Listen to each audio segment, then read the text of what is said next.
अनुज Punia Congress party जिंदाबाद जिंदाबाद।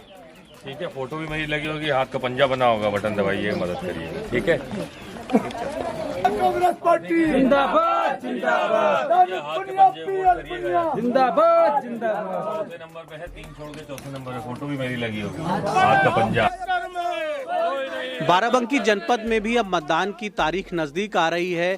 ऐसे में चुनावी संग्राम के लिए सभी प्रत्याशी अब ज़्यादा मेहनत कर रहे हैं और जनसंपर्क अभियान भी तेज हो गया है।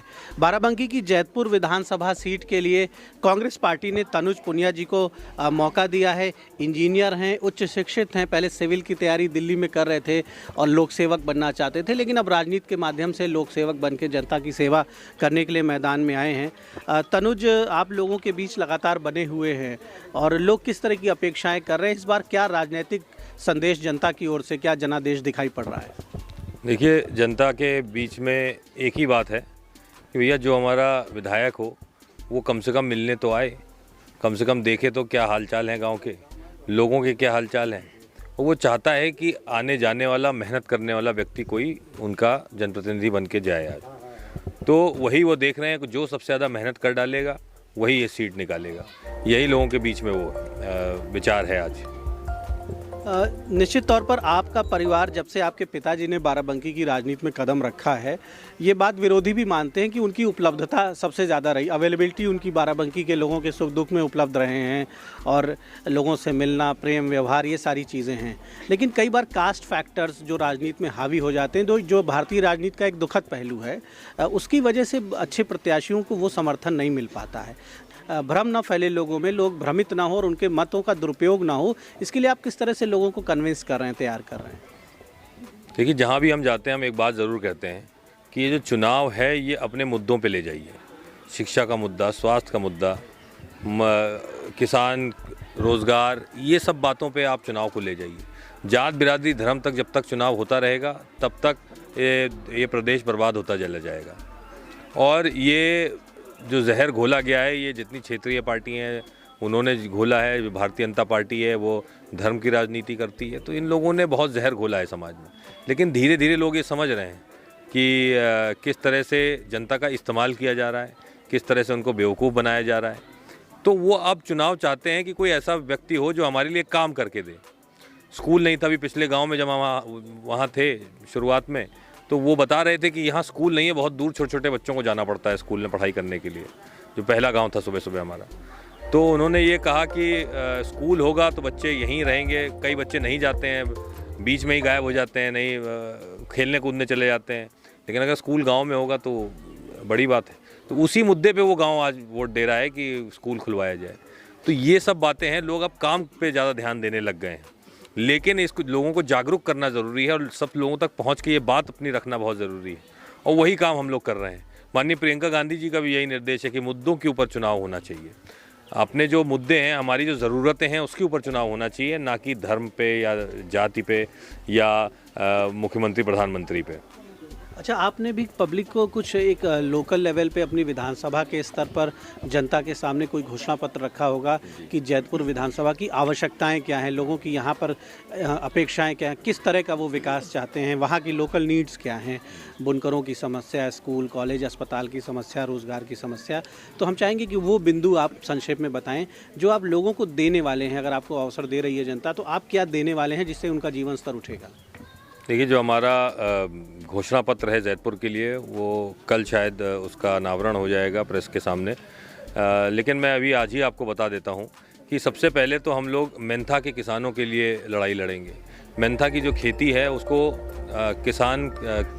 कृषि का दर्जा दिलाने के लिए लड़ाई लड़ी जाएगी, ताकि उस पर जो दोहरा टैक्स लगता है वो हट जाए, उसके ऊपर समर्थन मूल्य उसका तय किया जा सके। तो ये सब मेंथा के लिए हम लोग करेंगे, मेंथा के किसानों के लिए। ज़्यादातर लोग यहाँ मेंथा उगाते हैं, पेपरमिंट का तेल रखते हैं अपने पास, उसका कारोबार करते हैं, तो उससे सबको लाभ होगा, किसानों को विशेष रूप से। युवाओं के लिए जो है स्कूल कॉलेज की बहुत आवश्यकता है यहाँ पे। डिग्री कॉलेज बहुत दूर दूर जाना पड़ता है लोगों को, इंटर कॉलेज के लिए भी बहुत दूर दूर जाना पड़ता है, बहुत दूर दूर जाना पड़ता है। तो ये सब समस्याएं हैं हमारे क्षेत्र में। तो इसके साथ हमारे क्षेत्र में एक ये है, जैसे कि प्लेइंग फील्ड जो होती है कंपटीशन के एग्ज़ाम होता है, फिजिकल टेस्ट होता है, उसमें टाइमिंग लेनी पड़ती है, लेकिन टाइमिंग लेने के लिए उनके पास कोई ग्राउंड नहीं, बड़े बड़े स्टेडियम में वो अफोर्ड नहीं कर सकते। तो इसलिए हर न्याय पंचायत पे या ग्राम पंचायत या कुछ ग्राम पंचायतों के बीच में एक खेल मैदान की भी हम लोग को सुविधा देंगे। 24 घंटे बिजली लाने की कोशिश की जाएगी, खाद सही रेट पे मिले, सही टाइम पे पानी आए नहर में, और उनकी किसान को अपनी फसल का रेट भी सही मिले। इस तरह की बातें हैं हमारे घोषणा पत्र में, और विस्तार से जब वो आएगा, कल जब आएगा तब वो आपको बता दिया जाएगा। आपको ये लग रहा है कि जो आपने प्लान किए हैं, जो घोषणा पत्र आप एक लोकल लेवल पे आप जारी करने वाले हैं, वो जैतपुर के विकास का एक विजन डॉक्यूमेंट होगा? बिल्कुल बिल्कुल, विजन डॉक्यूमेंट तो होगा ही, क्योंकि हमने जो एकदम मुख्य मुद्दे हैं अपने जनता के बीच में, 80% से ज़्यादा आबादी जो है कृषि क्षेत्र से जुड़ी हुई, बाकी बुनकर हैं और व्यापारी हैं, छोटे दुकानदार हैं, इन सबको जो ज़रूरतें हैं उन सब की ज़रूरतों में सीधे वार किया जा रहा है। और मेरे पिताजी डॉक्टर PL पुनिया जी ने भी जो मुख्य उस समय जो समस्याएं थी उस पर बड़े बड़े काम किए हैं। घाघरा का बंधा जैसे हो गया, एक पूरी विधानसभा उससे प्रभावित हुई है। देवा वाला ओवरब्रिज जो हो गया, जितने श्रद्धालु जाने था, देवा महादेवा जाना होता था इधर लखनऊ से या बाराबंकी की तरफ से, उस सभी उसको यूज़ करते थे उस रास्ते को। तो वो देवा वाला ओवरब्रिज एक बहुत बड़ा, पोस्ते की खेती को शुरू करवाने वाला एक काम जो किया था वो भी एक बहुत बड़ा काम हुआ। विद्युतीकरण का काम, सब वादे करके और पूरा किया। और उसी तरह से हम लोगों ने इस बार भी जो घोषणाएं की हैं, जो प्रतिज्ञाएं ली हैं हम लोगों ने जैतपुर विधानसभा के लिए, वो सब पूरी की जाएंगी। तो राजनीति में वादे तो बहुत किए जाते हैं, लेकिन वादे करके पूरा किया जाए, ये एक बड़ी बात है। और तनुज जी का कहना है कि उनके पिताजी जब यहाँ MP रहे तो जो भी वादे उन्होंने किए उन वादों को पूरा किया।